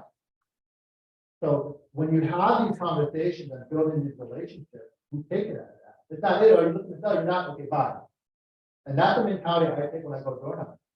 Because it's not about, are you looking to sell? How can I help you right away? It's more, hey, look, my name is Jay. How you doing? I'm actually a local realtor in the area. Trying to get a chance to introduce myself and see how you guys lived there for a long time? You have, oh wow, tell me about the neighborhood. And you're building rapport in these conversations. Right? You're building something where they can remember you. So they're not just doing this to your flyer. Because I've learned over the years when I door knock that when I first keep a flyer, nobody ever remembers. But now that I've made the conversation with that person, the next time I knock on the door and they're not home and I leave a flyer, what do you think they're doing? Oh, Jay came by. So not only have you made a, you know, that first conversation should have been nothing about real estate. But what happened from there on forward, your flyer now has so much more weight and value compared to the other 50 flyers that are going to be on the doorstep because they've spoken to you. I just have a question. Yeah. How long have you been farming in that area and how many deals have you done? So I've been farming that area since 2019. My first listing was a year and a half. And so I've had 8, 9 listings in that area, right? Since it's 5-year period. Yeah. So it's not a lot. But here's some crazy stuff that's happened. I don't know if I shared this over with you guys, but one of the doors that I door knocked, they were doing a remodel. I knocked on the door, talked to her, she had a realtor who was her cousin that lived in San Diego. Of course, right? Everybody has a realtor in the family, blah, blah, blah. I called up that realtor and said, hey, look, I know you're in San Diego, can I do your open house? And he said, well, I'm doing the first one, you probably didn't have. I said, okay, great, I did the second or third weekend open house. On one open house day, the last 5 minutes I was locking up. Somebody comes running in and goes, hey, can I have a look at the house? Of course, you say yes, they have a look at the house. They didn't want the house, but instead they said, hey, I'm actually interested in another house. Are you interested? Can you show me the house? I said, of course. And obviously they put an offer down on another house. And now they bought 4 houses. So it's not directly from West Point or my farm. But because of the activity in that farm, it has generated other activity. So I'm a big believer, and that's South Point and all. I'm a big believer that you put out energy, energy is back. Right? And it's about putting out that energy. If you put out that energy, in that moment, you must be like, and I've had moments where it's like, you know, 6 o'clock, I'm like, oh, 1:20. So I really want to do it. Okay, let's do it, 10 more. I get my 10 more out. And that last door is when you get a contact. You get that contact.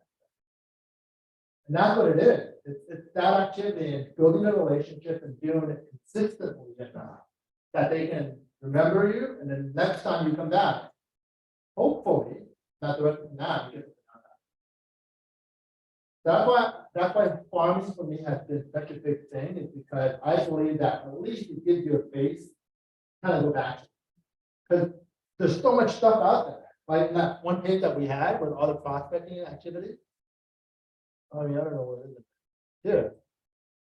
Just 15, 20 things there. I would have farming on my basis, I have door knocking on my basis, and everything else comes to that. So now we can get creative. So some of the creative stuff, if you guys are gonna farm, with something that I have done recently, the title rep. So we talked about social media. You can actually have your title rep pull up all the emails of the people in your farm. And that the social media advertising just hits those people. You don't pay unless somebody in your farm has seen your advertising. So we can sit there forever and not pay anything, nobody's seen it. Obviously, that's not good either. But you only pay when somebody sees your ad. So if you start doing social media, now I'm going around handing out flyers. They see me once a quarter. Right? At least hopefully see me once a quarter, maybe once every half a year. Then they get an email every month from me. Newsletter, just a random email about what's going on in the morning. Then they also see my ads on Instagram, social media. So now you're building kind of an ecosystem places where they can start seeing you. Right? But all of that stems back to what? Me door knocking and me getting in front of them so that when my ad does come up, they recognize it. Right? So there has to be, so my advice is that have some sort of base or some sort of foundation where you guys can generate some sort of recognition aside from just your typical Instagram posts. So that's not important. Cold comment, that's you. Door knocking, that's you. Holding events to get things started, that's you. Right? But whatever it is, pick those few things and then just focus on doing those things, and that's how your lead generation will start. Because if you do those enough, organically, the web is going to build. So, and the web will build. But like I said, I did 100 doors a day, 5 days a week for 2-3 years. Just to get my name out there. And some of those people that told me, hey, there's a bunch of heavy hitters in your area, are you sure you want to go there? The residents told me the same thing. I would knock on their door as a newbie. They were like, oh, you're new here. Yeah, did you know blah, blah, blah is in this neighborhood too? I'm like, yeah. You know what my response was? When was the last time you talked to them? Oh, yeah, it's been a while. Well, my name is Jay. I'm in front of you now. How you doing? Right? And so, and I would come 3 months later. Hey, how's it going? So you're starting to build that recognition. That's, I think, the relationship building that's very important. And I felt that was a big reason why not the big reason why I got into real estate. I felt that that was being gone. There was no relationship. Right? What time of this day, like Monday through Friday, but what time of the day? So that's a good question too. What time of the day do you guys think would be best to door knock? Later in the day. Later in the day? Between 2 and 7, no later than 7. So, After 11. so this is very interesting. You guys will find out once you start going in your farm. If there's older people in your farm. You want to go early. So if you know your neighborhood demographic is typically of an older age, retirees, people that aren't working, you want to go early. If you know that your neighborhood generally is, people that are working, aren't home, then yeah, you probably want to do later in the afternoon. Because yeah, you do get better tips. I have done also. What days do you think are the best days to go now? I've actually never done a weekend. I'm on the it. I've never done a weekend, but I heard weekends are good. They are awesome. Yeah. Friday is great. With the work from home situation, there's so many more people on Fridays that it used to take me, so when I do 100 doors a day, it took me 5 to 6 hours to finish it. On Friday, I couldn't even do 100 5 to 6 hours because there's so many more people that you had. But Fridays, a lot of people are home. But, I've also found out in this pandemic. long for-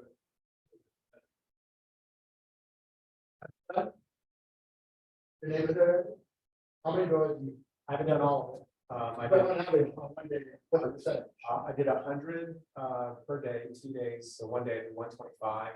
And in that 2 day span of time, I had 35 solid conversations a day, Today, a day. that's interesting, because that's roughly the same percentage. I got around 35 to 40%. Open doors. So track it, this is coming back to tracking your stats. On 100 doors that I knock, I have about 35 to 40 conversations. Not all of them are gonna be, 10 minutes long, some of them might just be, hey, my name is Jay, I'm at your local realtor, and how you doing? Tiny applies the market. Here you go, thank you, goodbye. I thought that was a conversation, because now they know I'm Jay Town, a realtor. So I got around 35 to 40 doors open for him. So. That's about 5 minutes. I mean, at lunch break in between. I look at it as like you got a workout. You got your steps, you have a plus, Every one of those contacts would work that I am my. Never saw it. Steps. Yeah, you get, I mean, you're walking. If you work out, so if you walk some of these houses in my neighborhood, you're walking upstairs, downstairs, up driveways, it is. Yeah, mine's called the Golden Hills for a reason. So, Actually, big side. Well, they walk it. That's fine. There's a lot, I feel, that you get out of burnout. And so part of all this is just building that relationship, track it. I know there's apps that, the Colorado app that you can, another tip for you guys. The apps always have the name of the homeowner. So if you have an app, if you don't have an app, talk to Colorado, they have an app. Every Colorado. Every rep has that. I use that app as my map, and as you go to the door, I put that. So when I go and knock on the door, I say, hi, what's Friday now? Hi, my name is Jay. Five times a night, I put my name. Public records. And you're done. That's a conversation, right? That is a useful tool to get people to kind of break that ice a little bit, right? If you know the name. So if you're gonna burn out, use it. Ultimately, this stuff here doesn't matter. What they are gonna remember is really content. I mean, they'll look at my file, they recognize me now, but they're not. This stuff doesn't matter. And like I said, this is a quarter. This is a little more useful on a non-quarterly basis about door knocking. One page about what's active on the market, what's in escrow, what's sold active. I'll leave that with them. We talk a little bit about it, but it's more of a conversation. Right? What's the word? It's awesome. And like I said, we're gonna get your website. And you about tracking, or other thing about tracking. If you have an app, a lot of apps you can actually use notes in them. Right, so whatever conversation you had with Door, you leave a note there. I have.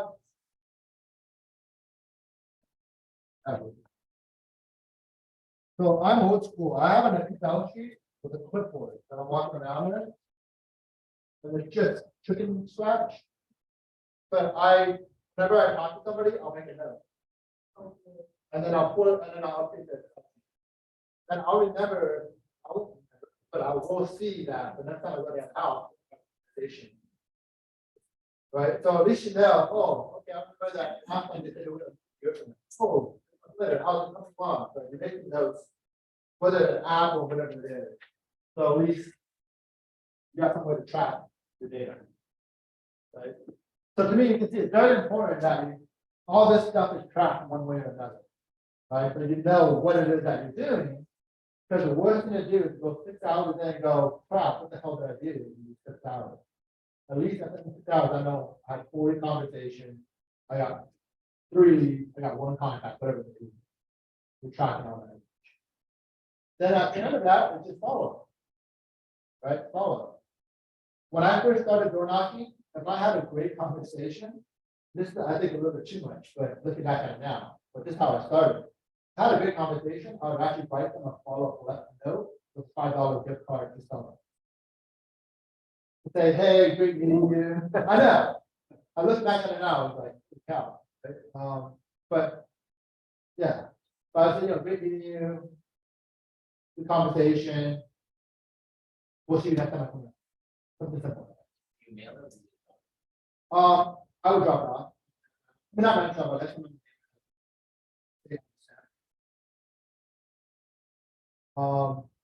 I just dropped off one yesterday because a neighbor gave me a referral for somebody around the corner that might be selling.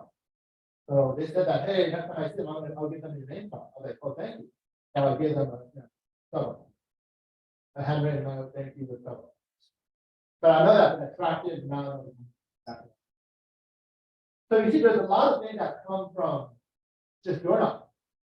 That's not on this list, that isn't necessarily, hey, look, this is your ABC, but it'll come because activity that you're doing. Right? Questions around that?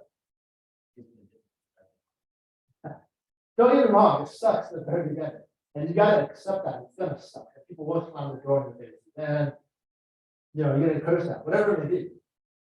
But like I said, with my first example, the old lady that slammed the door and grabbed my flyer, now I'm not funny, but when she sees me, it's very warm. But oh, hey, how's it going again? That's what you go for. I think if you keep that in mind with how you go about doing it, good things will come. If you keep it, if you go out and say, oh, I want to get a listen, yeah, I really listen. Put yourself in the wrong. Because it's not. It took me a year and a half to my first in that. That's it. You get to figure that one. That's how much. But from there, so definitely pick a farm at the very minimum. Pick a farm. You don't want to door knock. And to be fair, ladies, you do have to be careful sometimes when you're door knocking. I've had some pretty ill, right? It is what it is. You can't control it a lot, but you can get very, I don't know if it's dangerous, but it could be, yeah. Right, so just be careful. If you do it, maybe do it with somebody else, do it with another team member, do it in the morning, obviously. That's what I was gonna say, the first time I did it, well, I did it one time, which was a couple of weeks ago, and I did it with the team member here, and it was really comfortable doing it with them. Good. It was an horrible experience. Have a script. Have some sort of not a script, have some sort of outline. I was gonna say. The conversations will be organic, the conversations will go where they're gonna go. And I guarantee you, you won't need to bring up real estate. Just introducing yourself as a realtor, they're gonna ask you questions. Right? Obviously, you're gonna have to know the market. So if there's anything, I mean, so we're talking about prospecting. I'd almost say just as important before you go out and start door knocking, you want to know the market. What are the main things? Yeah. I mean, like, you want to know what a home in this area costs, right? Somebody says, oh, you got it, you don't want to be like. Right? You want to be like, oh, okay, well, I know down the street, a 3-bedroom, 2-bathroom home just sold for 1.3. The condition was like this. Well, your condition looks like this, well, you're probably going to 1.2. Whatever it is, what happens for a knowledgeable conversation like that? So know your market. It's very simple. If you guys don't already do it, I would suggest you guys. You guys ever do my favorite searches? What's that? Have you guys do that? Good. For my farm, which is West Torrance, every morning I look at what's new. Okay, so I know this is on market. So you're always constantly, you know, you want, if you're gonna be a specialist in the market, be a specialist in the market, right? Don't just say you are. So part of that is, okay, so I know this is new, you know, I know what's closed. You know. I know what's closed. In the past 2 weeks. So I'm constantly always looking at this stuff. This is 24. All right. Yeah. Crazy, West Orange right now. There's literally what, in 4,500 homes in West Orange. There's 1, 2, 3. I'm not counting this one. This one's been on the market for about a year. It's not serious. There's 3 homes on the market. 4,500 homes. Crazy. Right, but that's a conversation to have with sellers and say, hey, look, 3 homes on the market, if there's time to sell, you have one heck of an advantage. You get $10 per buck. Right. Know your market, know everything about what it is that you want to farm, and then when you got done farming, have an outline of generally what potential you could sell. Doesn't need to be exact verbatim word for word. I don't believe this, because I do a lot of organic, but I think maybe at the very beginning, you want to have. So you have a template. And then from there, the conversation. Right? And you know, some of you guys are in teams or you guys have other people that you work with, role play. If the life's not going to go ahead, role play with them and see comfortable or uncomfortable. The more you do it, the easier it gets. That's how I do it. Right? The more you do it, the easier it gets. And those weird and awkward conversations will get better at it.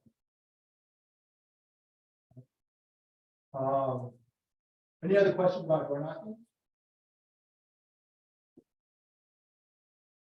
So if you don't have one, you can tell like a fire your contact information, does that look at this? Yeah, and that's it, but this is only once a quarter then. When this is done, or when I don't have anyone to hand it out, then I just have like a simple one pager that just has literally this on it. I mean, you can do this Canva, you guys know Canva, make it look pretty. Command has a couple of other flyer templates that you can make it look pretty. But literally, it's just that, and I'll leave that. So I'll go down, knock, if somebody's home, I'll leave that. If somebody is there, I talk to them, I'll leave that. So no matter what they have from me. I don't like leaving flyers on the floor. I never leave a flyer on the floor because number one, I'm superstitious. I don't like people walking in my face. Right? No, that's. Huh? Yeah, I don't want people walking in my face, right? So I'll leave that on the floor. I always put it on the door. Or you know how some of the gates and stuff, I put it in there so that they see it, right? And at the very minimum, they have to pick it up and throw it away. They have to pick it up. So never leave it on. For your one pager, do you just use regular paper or do you still get a lot, like have it printed by someone? I mean, regular paper as in, Like a thicker quality? yeah, if you go to a printer, they'll know it's fire paper. Not this. It doesn't have to be glossy or it doesn't have to be It's the cheapest paper, not not this paper. like a 20. This. Like, slightly more likely to toss than probably better. Yeah, that's something like that would work just fine. Yeah. Something like that. I don't know if it's different, but it's not this, it's way too different. Yeah, don't worry so much about the share. My first flyer was crap, and it looked like it was from the 80s. It's just. I can't tell you enough about how many conversations that you're gonna have just by going out there that aren't even related to those. Because it goes in a relationship with people that, and that's what's gonna make them remember you, and eventually, if it's a real estate situation, one of you. But I don't go, I'm not gonna go and take that many, two business there. But I'm hoping that, my goal is, on my sheet, I wanna be able to have every single door on that sheet, meaning I've spoken to the person. That's the goal, because then I know that my flyers then hopefully will hold more weight as they come around. But that. It's like an outlet. But it does.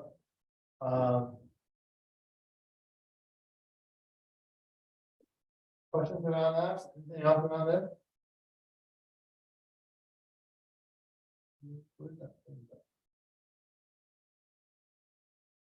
Good question, sir. Was it? Question, I know I keep on waiting. When you suggest using some of these title companies that are pitching us all this week to do our farming, or should we go to the MLS?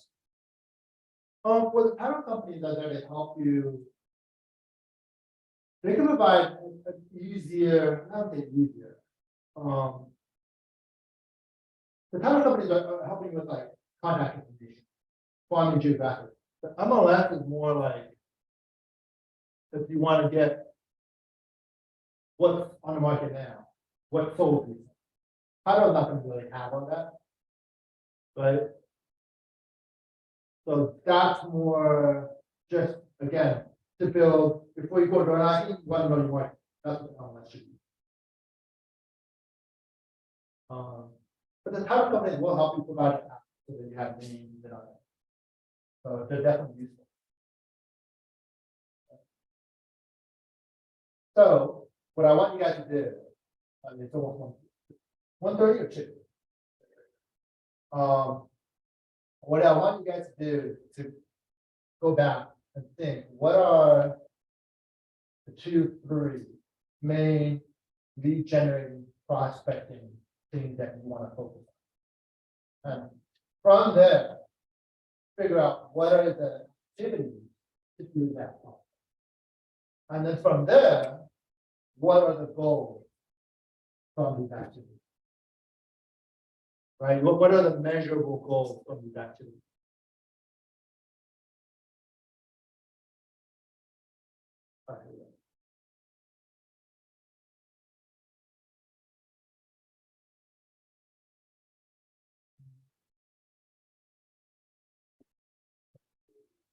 Good. This is good. Right, think about where it is, if you guys really want to farm, I think you guys should really consider it. Where that you want to farm. And what activity I want to do in my farm. Right.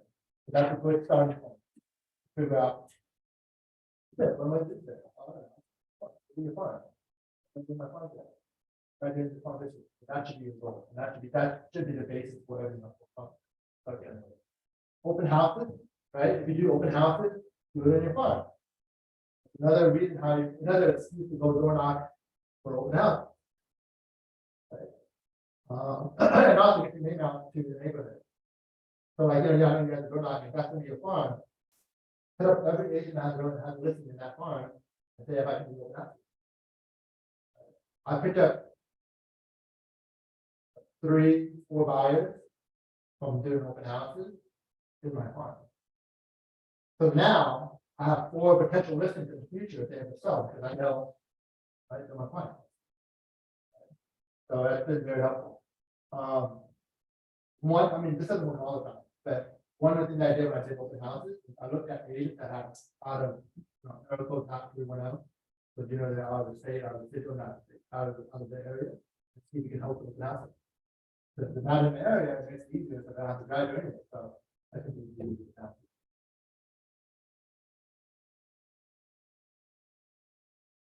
Here we go, guys. That's the magic pill.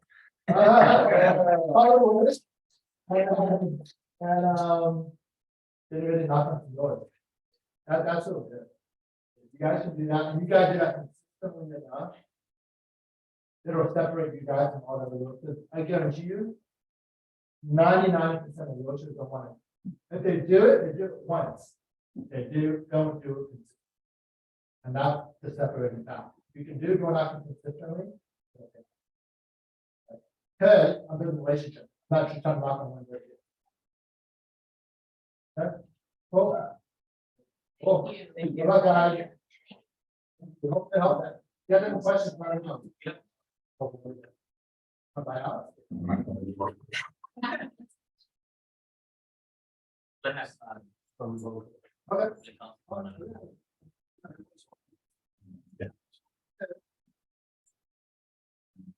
Okay. Oh, no, it's fine. I'm in line, man. Wish I was Pass the one down to I'll go. Wow. Thank you. Good. Good job.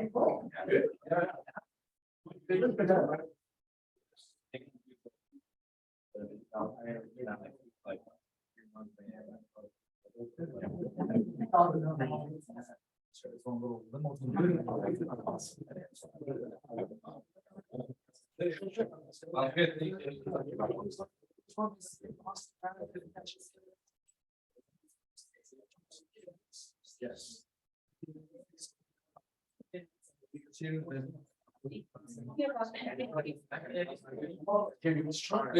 Oh, man. And then this last one.